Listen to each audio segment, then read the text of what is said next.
အားလုံးပဲမင်္ဂလာပါဗျ။ New Daily Football ကနေပြီးတော့ကြိုဆိုလိုက်ပါတယ်။အခုလက်ရှိတက်နေတဲ့ United အသင်းရဲ့အပြောင်းရွှေ့နဲ့ပတ်သက်ပြီးတော့မှ United fan တွေအနေနဲ့လက်ရှိမှာဘယ်ဟာကသတင်းအမှန်လဲဘယ်ဟာကသတင်းချင်းလဲဆိုတာနဲ့ပတ်သက်ပြီးတော့ကျွန်တော်ဘက်ကနေပြီးတော့ကျွန်တော်သိတဲ့လောက်လေးပြောပြပေးတော့ပါမယ်။လက်ရှိမှာတော့ကျွန်တော်တော်တော်လေးရေပန်းစားနေတဲ့ပထမဦးဆုံး United အသင်းရဲ့ကျွန်တော်ဒီ transfer ကာလမှာပထမဆုံးလှုပ်ရှားမှုဖြစ်တဲ့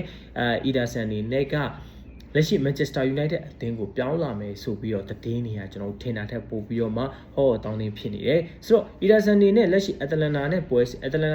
ဉ်မှာသူနောက်ဆုံးကန်ခဲ့တဲ့ Fiorentina နဲ့ပွဲစဉ်မှာသူ့အနေနဲ့ချန်လက်ခံခဲ့ရတယ်ဒီဟာကကျွန်တော်ပြောရမယ်ဆိုရင် Ederson ကဒီသတင်းတွေအရာဆိုရင်တော့ United အသင်းနဲ့ပတ်သက်ပြီးတော့အပြောင်းရွှေ့မှာသူ့အနေနဲ့ဒေချာလေးပို့ပြီးအာရုံစိုက်ချင်တာဖြစ်တဲ့အတွက်ဒီဘယ်လိုပါမလဲပေါ့ကျွန်တော် first line အနေနဲ့မတုံးသွားဖို့ပြီးတဲ့အခါမှာဒီပွဲစဉ်မှာသူ့မတုံးသွားဖို့ဆိုပြီးတော့ဒီAtalanta ဘက်ကိုတောင်းဆိုခဲ့ရဆိုတဲ့သတင်းတွေကတော့တက်နေရပြဆိုတော့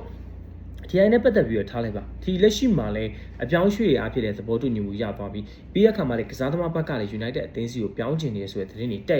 က်နေအောင်တွေ့ရတယ်ကျွန်တော်ဆက်ပြီးတော့ရှာလိုက်တဲ့အခါမှာဒီဟာကဖြစ်နိုင်ချေရကတော့အရင်များတယ်ဗျဒီ Ederson နေနဲ့လက်ရှိမှာကျွန်တော် Manchester United အသင်းရဲ့ပထမဦးဆုံးလူခေါ်ယူမှုဖြစ်လာနိုင်တယ်ကျွန်တော်အထင်ပေါ့ဗျ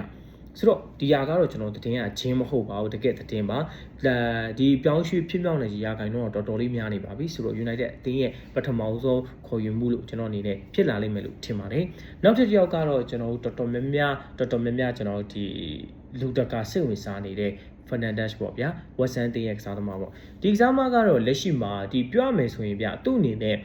အရင်တုန်းက Bruno နဲ့ပတ်သက်ပြီးတော့လေဒီ Bruno အနေနဲ့သူနဲ့ပတ်သက်ပြီးတော့အကြောင်းအရာပြောထားတယ်သူ့အနေနဲ့လက်ရှိမှာ Western တင်းကိုရောက်လာပြီးကြတဲ့က Western ကသူ့ကိုခေါ်လိုက်တာ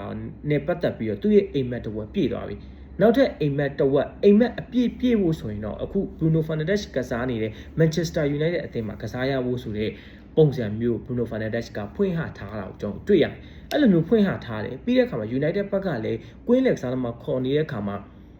အနှဲငယ်လေးပြသိရမလားတည်င်းတွေက50-50ပဲဗျာသိရမလား50-50ပဲ50-50ပဲဆိုတော့ဒီဟာကဖြစ်လာနိုင်ခြေလည်းရှိတယ်ပြောမယ်ဆို Western တင်းရဲ့အခြေအနေပေါ်ပဲကျွန်တော်မူတည်သွားလိမ့်မယ်ဘာလို့လဲဆိုတော့ Western တင်းတာအကယ်တန်းဆင်းသွားပြီဆိုရင်တော့ဒီကစားသမားကိုသူ့ရဲ့ market value အတိုင်းကျွန်တော်ပေးလို့ရတယ်အကယ်၍မဟုတ်ဘူးဆိုရင်တော့ဒီအကယ်တန်းမစင်းသွားဘူးဆိုရင်တော့ Western တွေကဒီကစားသမားကိုသူ့ရဲ့ဒီတန်ကြေးကာလတန်ကြေးကိုသူ့ဘက်ကနေပြီးလူကျူးမှမဟုတ်ဘဲနဲ့ဒီပြောမယ်ဆိုပို့တောင်းမှာပေါ့ဗျာအထက်မှာလက်ရှိမှာ United အသင်းခေါ်မယ်ဆိုရင်ကစားသမားတိုင်းကဈေးကြီးရဲ့ပုံစံမျိုးရှိနေတာဆိုတော့ဒီဟာနဲ့ပတ်သက်ပြီး Western တွေကလည်းအသုံးချသွားလိမ့်မယ်လို့ထင်တယ်အဲ့ဒီခါမှာ United ဘက်ကနေပြီးတော့သူတို့ပေးရမယ့်ဒီဘယ်လိုလဲ budget အနေထားနေပြီးတော့မှဒီထက်ကောင်းတဲ့ကစားသမားတို့ကိုကျွန်တော်တို့ပြောင်းချသွားမယ်လို့ထင်တယ်အကယ်၍ Western အသင်းသာတန်းဆင်းသွားမယ်ဆိုရင်တော့ဒီအပြောင်းရွှေ့ကဖြစ်လာနိုင်ခြေရာခိုင်နှုန်းတော်တော်များသွားလိမ့်မယ်နောက်တစ်ခါကျတော့ကျွန်တော် Newcastle ကစားသမားထုံးသားလေးဒီဟာကကျွန်တော်ဖြစ်နိုင်ကြတဲ့ပိုးဆိုးပတ်ဆက်ကိုနေပါတယ်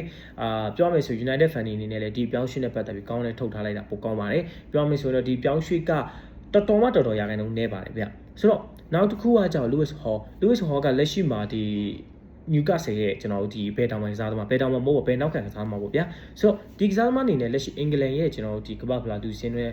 မှာချန်လက်ခံခဲ့ရတယ်ဒါပေမဲ့လည်းသူ့အသက်ကဆောင်းငယ်သေးရဲ့ဆိုတော့ဒီဟာနဲ့ပတ်သက်ပြီးတော့သူ့ဘက်ကနေပြီးတော့ Newcastle အသင်းမှာပွဲထွက်ခွင့်တွေမရတာပဲဖြစ်ဖြစ်ဒီထက်ပိုပြီးအခြေအနေဆိုးလာနိုင်ရရှိလားမရှိလားဆိုတော့ပတ်သက်ပြီးတော့သူ့ရဲ့ personal အရာသုံးသက်ပြီးတော့မှအပြောင်းရွှေ့ကိုသူ့ဘက်ကနေပြီးဆောင်ရွက်သွားမယ်ဆိုပြီးတော့ပြောသွားတယ်ဒါပေမဲ့ဒီအပြောင်းရွှေ့ကဖြစ်လာနိုင်ခြေရာခိုင်နှုန်းကထိုနာမျိုးပဲအရန်နေပါတယ်